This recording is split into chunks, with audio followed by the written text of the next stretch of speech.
All right, welcome to another episode. Premier's Take 5 over here today at Vincent, Milwaukee Vincent. Very historical Milwaukee Vincent. A lot of Mr. Basketballs running around the walls around here.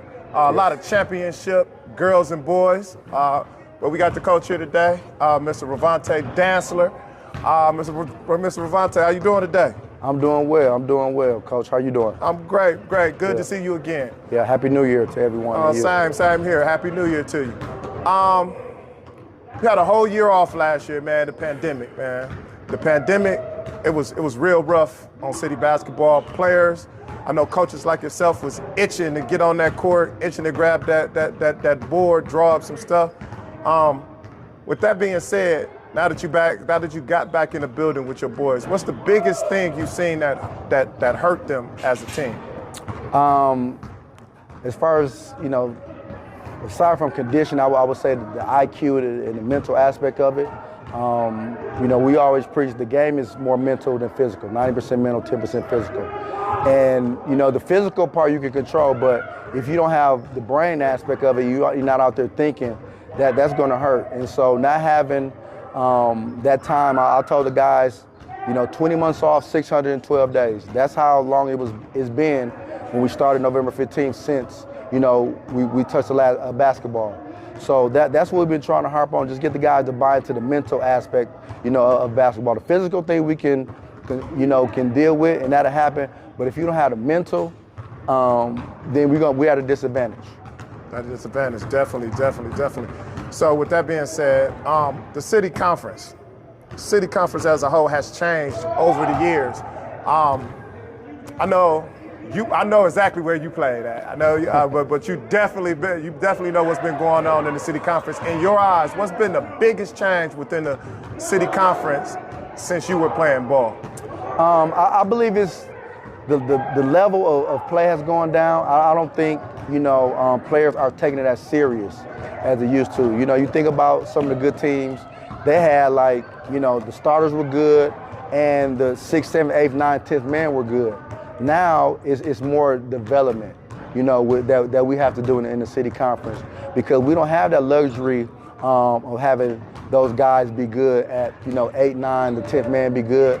So I think that's been the biggest challenge, is just getting everybody to buy in and getting those other guys to think that they're just as big of a part of the program as the other guys. And I think, in my opinion, that's been the biggest challenge, is guys being motivated and playing high school basketball. It's been different.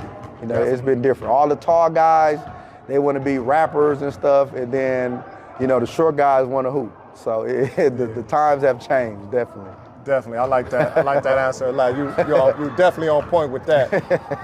Let's compare eras, right? Okay. I know people do this all the time, but let's take it from just a high school basketball standpoint. We're talking about pure just talent right now, pure talent.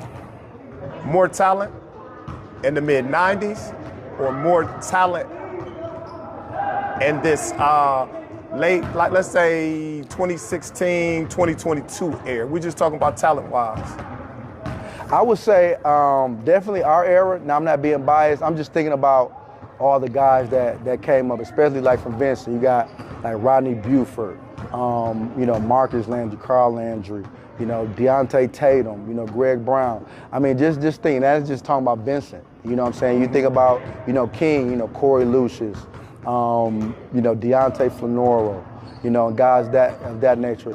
It's just different. And I think, I don't know if the love of the game is there for our, our new generation. Not saying that they're not talented, but they didn't go as hard, I think, as, we did. They compete. And to me, they got it made a little bit more easier because, they're handing out scholarships. Yeah. You can average 9, 10 points a game and go to Duke, Carolina, things of that nature. I'm saying, just think, we average what we average. Just think if we had those same opportunities with the social media, Twitter and all that, man, the sky would be the limit for us.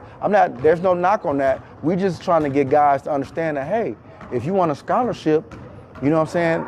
There's so many platforms that you can put yourself, in a situation where you can get that opportunity. We didn't have that. We had VHS, videos, and those are hard to come by now.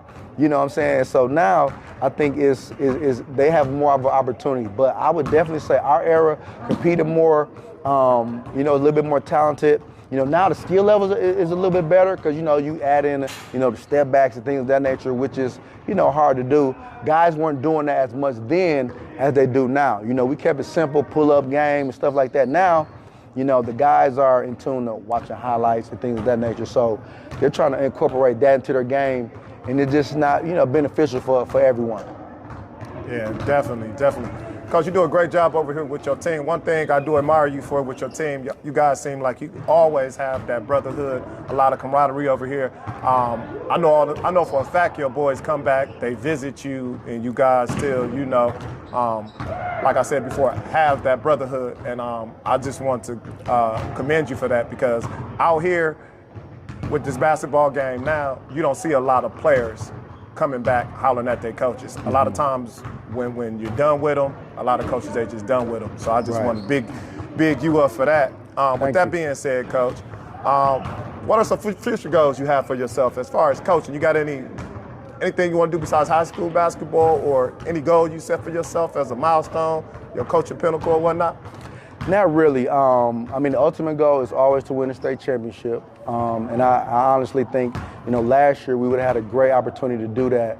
But it's unfortunate that those seniors from last year, we had about 13 to 15 seniors we would have had last year compete. You know, we were in all the, you know, high-profile events, you know what I'm saying, because of our team on paper. Yeah, definitely. And it's just, you know, it's just detrimental to, you know, our community, our kids. You know, we had a lot of kids that was depressed, but at the end of the day, my ultimate goal is to win the state championship. You know, for the guys that, you know, put on the jersey before these guys, you know, the guys that's on the wall. And I tell our kids, I say, it's not about y'all. It's about the guys that set the precedent and set the standard before y'all. You know, and I told our guys this year, I said, you all owe it to last year's team because they didn't have opportunity to play. You know what I'm saying? They were hungry, they were anxious.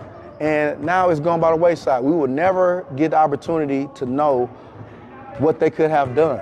So it's your guys' opportunity to, you know, showcase not only your ability for yourself, but for the 7 letters, that's what I say, and the 1 word that's on your chest, and that's Vincent. And that's what we represent. You know, whether we're on the court or not, that's what we represent. But my ultimate goal is to win a state championship. I don't have any more, you know, future goes as far as college. I did that. Now, you know, my daughter's coming up, so she's 10, she's playing, and you know, so once I'm done here, you know, I'll help out. You know, a lot of times, you know, the head coach, it can be overrated. I love it, you know, but a lot of times I just want to be, you know, a fan of the game. Definitely, definitely. All right, Coach, I'm gonna end you with this question. So this year, when people coming out to see Vincent play, who should they be checking out for? Who should they be looking out on that floor?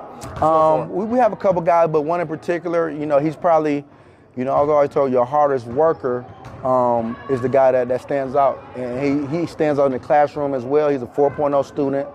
4.0 student. He will be graduating early this year. He's a junior. Chris English. He's a great kid, first and foremost. You know, that's what I want to stand by. You know, basketball is secondary. You know, whatever we ask of him, you know, we ask to. We don't have to tell anybody to do that. We're going to ask you, you know, to lead by example and things of that nature. He's been a model citizen since he's been here. You know, we wish nothing but the best. You know, he's having a pretty good year. You know, the year's not over, and I think, you know, he's going to finish off the year on a high level. Hopefully, he can make first team all conference. You know, the short-term goal is to get a conference championship, and then, you know, the long-term goal is to get a state championship. So, you know, he wants that. You know, he wants to play at the next level, and we're doing everything in our power to do so. But one thing we don't have to worry about with him is his grades. You know what I'm saying? So he's a definition of what we call a student athlete in that order, definitely. Chris English. All right, definitely, Coach. Well, appreciate you, Coach. Best of luck for the rest of the season. Thank you. Thanks for having me. All right.